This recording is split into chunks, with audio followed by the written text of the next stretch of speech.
Hello दोस्तों, मैं हूं रवि यादव और आपके अपने चैनल जिगरी क्लासेस में आप सभी लोगों का स्वागत है। तो दोस्तों, आज हम जुड़ चुके हैं एक नए टॉपिक के साथ जिसमें आप सभी लोग को बताया जाएगा टेंस।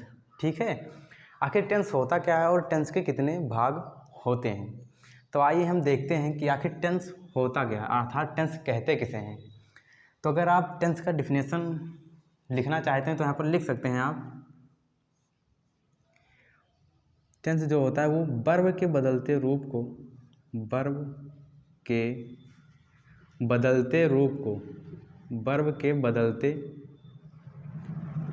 रूप को टेंस यानी कि काल कहते हैं। टेंस कहते हैं।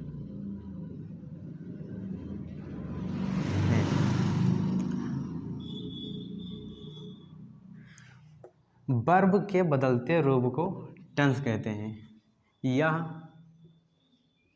लैटिन शब्द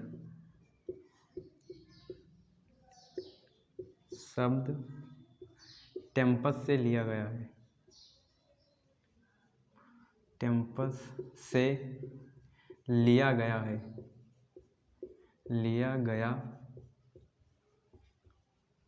है।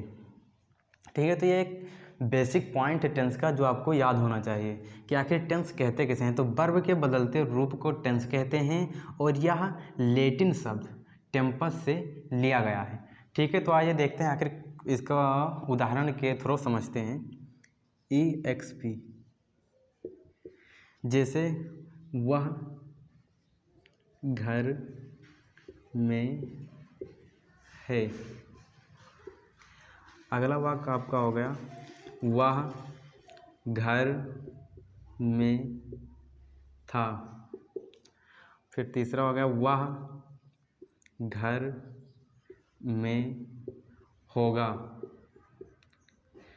तो आप यहाँ पर देख सकते हैं कि जो ये वर्ब है ये तीनों अवस्थाओं में चेंज हो रहा है। जो ये वर्ब है यहाँ पर है, यहाँ पर था है और यहाँ पर होगा, अर्थात देखा जाए तो ये तीनों अवस्थाओं में चेंज हो रहा है। तो हम सीधा कह सकते हैं कि वर्ब के बदलते रूप को ही क्या कहते हैं, टेंस कहते हैं। यहाँ पर देखो लगातार वर्ब क्या हो रहा है, चेंज हो रहा है। अगर इसको देखें तो हम वर्ब के रूप में लिख सकते हैं is /M /are.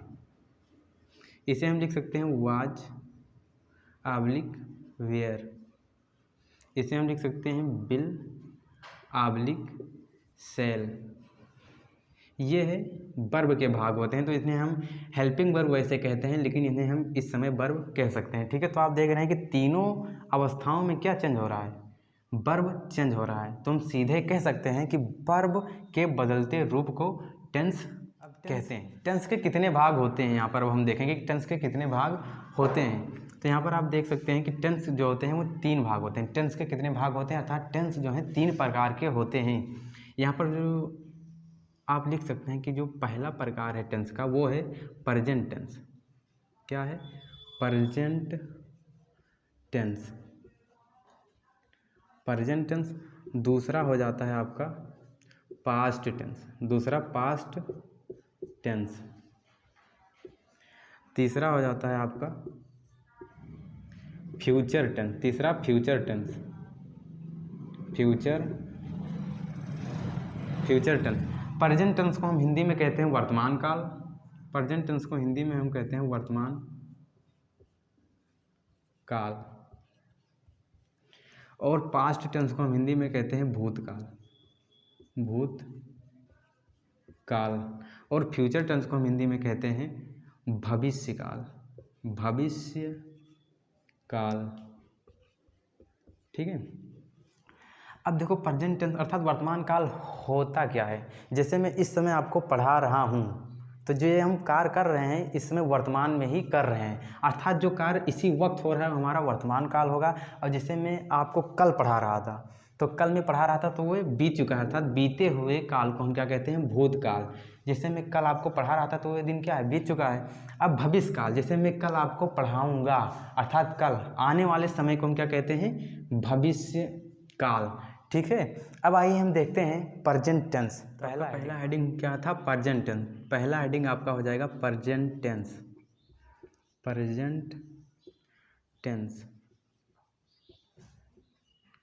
Present tense इसे हिंदी में कहते हैं वर्तमान काल। हिंदी में इसे हम कहते हैं वर्तमान काल। वर्तमान काल।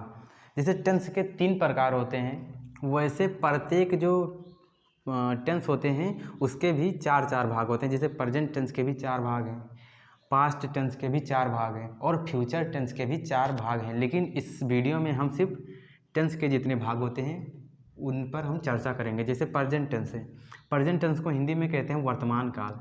तो आप यदि अपने नोट्स में लिखना चाहते हैं तो लिख सकते हैं, जिस हिंदी वाक्य के अंत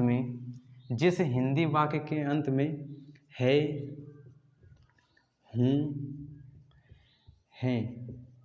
हूँ, हैं आदि शब्द आते हैं, उसे हम लोग क्या कहते हैं? प्रेजेंट टेंस कहते हैं। ठीक है, तो आइए हम देखते हैं यहाँ पर जैसे एग्जाम्पल के थ्रू नहीं, यहाँ पर पहले हम देख लेंगे इसकी सहायक क्रिया क्या क्या होती है। सहायक क्रिया इसकी होती है इज, एम, आर। ठीक है, इसकी सहायक क्रिया होती है। प्रेजेंट टेंस की जो सहायक क्रिया होती है वो होती है इज, एम, आर। आपका जो इज होता है, इज ये एक वचन कर्ता के साथ प्रयोग होगा।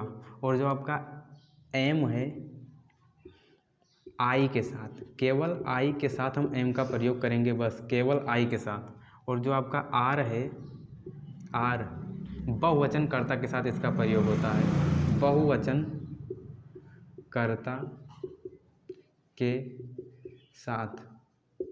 जैसे आपके यहाँ पर हम लिख दे रहे हैं एक वचन कर्ता और बहुवचन कर्ता। एक वचन और इधर बहुवचन से ही, सी, इट। ही, सी, इट ये एक वचन करता है और दे,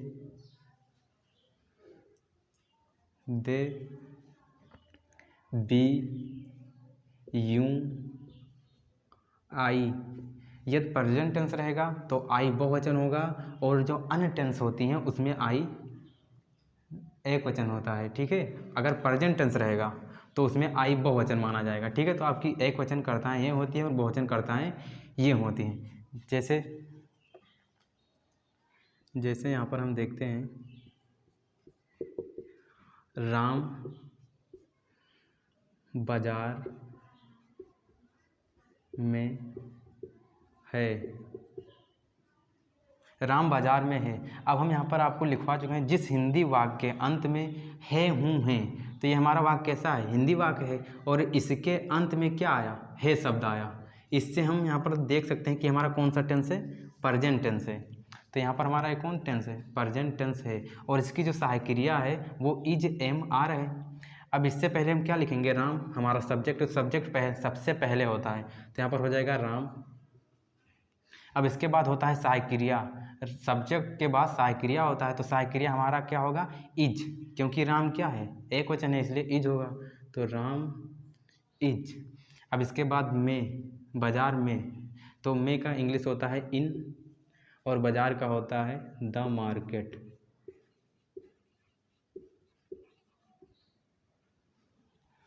ठीक है, जैसे होगा राम बाजार में है, Ram is in the market. पहले सब्जेक्ट, फिर सहायक क्रिया, फिर ये हमारा क्या हो जाएगा? ऑब्जेक्ट। ठीक है, आइए अब हम देखते हैं पास्ट होता है पास्ट टेंस। ठीक है, पास्ट टेंस भूतकाल, इसे हिंदी में कहते हैं भूतकाल। जिस हिंदी वाक्य के अंत में था, थी, थे, थे, जिस हिंदी वाक्य के अंत में था, थी, थे आदि शब्द आते हैं उसे पास्ट टेंस कहते हैं। जैसे यहाँ पर हम देख सकते हैं, इसे सीता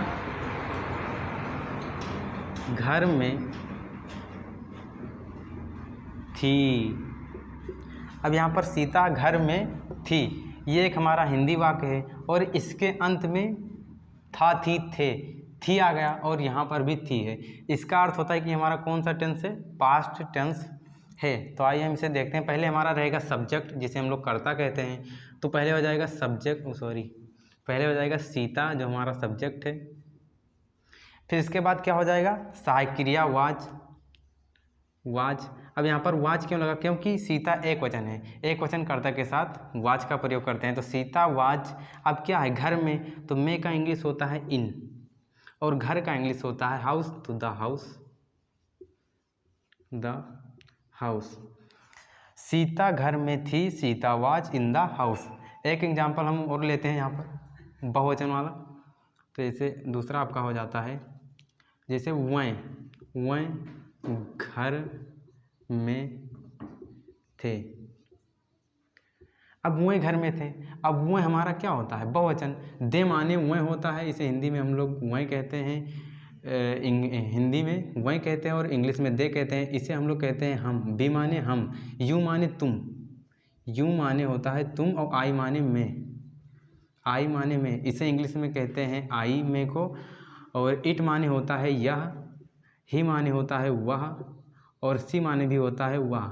इसको हम पुरुष के साथ लिखते हैं और उसे हम स्त्री के साथ लिखते हैं, उसे निर्जीव वस्तु के साथ। ठीक है, तो यहाँ पर क्या है, वह। तो वह का इंग्लिश होता है दे होता है THEY दे। अब यहाँ पर जो सहायक क्रिया लगेगी वो क्या लगेगा, तो वह क्या है, बहुवचन में आता है, तो इसलिए इसके साथ क्या लगेगा, बियर। बहुवचन कर्ता के साथ बियर, तो यहाँ पर हो जाएगा बियर। अब इसमें क्या है, मे, तो मे का इंग्लिश होता है इन। अब फिर हो जाएगा घर, तो द हाउस। बस खत्म। आप लोग इतना आसानी से इसका ट्रांसलेट ऐसे कर सकते हैं। अब आइए हम देखते हैं फ्यूचर टेंस।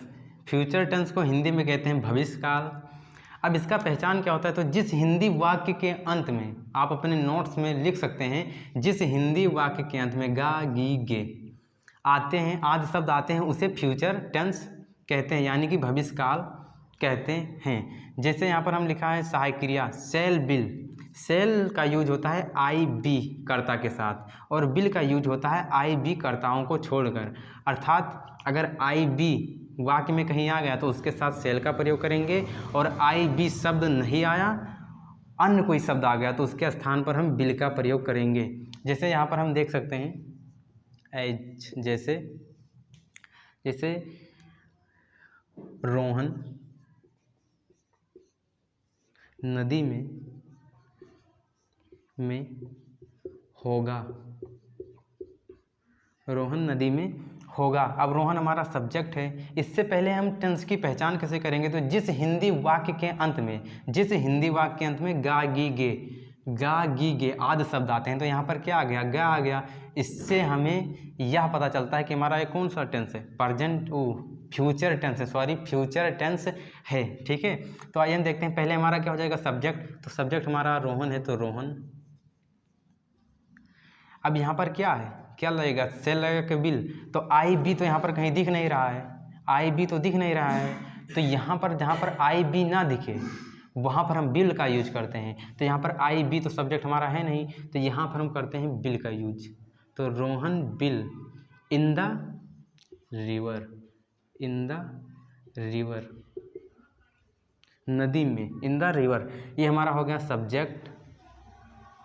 ये हमारा हो गया सहायक क्रिया, जिसे इंग्लिश में हेल्पिंग वर्ब कहते हैं, हेल्पिंग वर्ब। और ये हमारा हो गया ऑब्जेक्ट, ऑब्जेक्ट। पहले रहेगा सब्जेक्ट, फिर हेल्पिंग वर्ब, फिर रहेगा ऑब्जेक्ट। ठीक है, जैसे यहाँ पर हम देख लेते हैं अगला दूसरा, जैसे मैं बाजार में हूँ,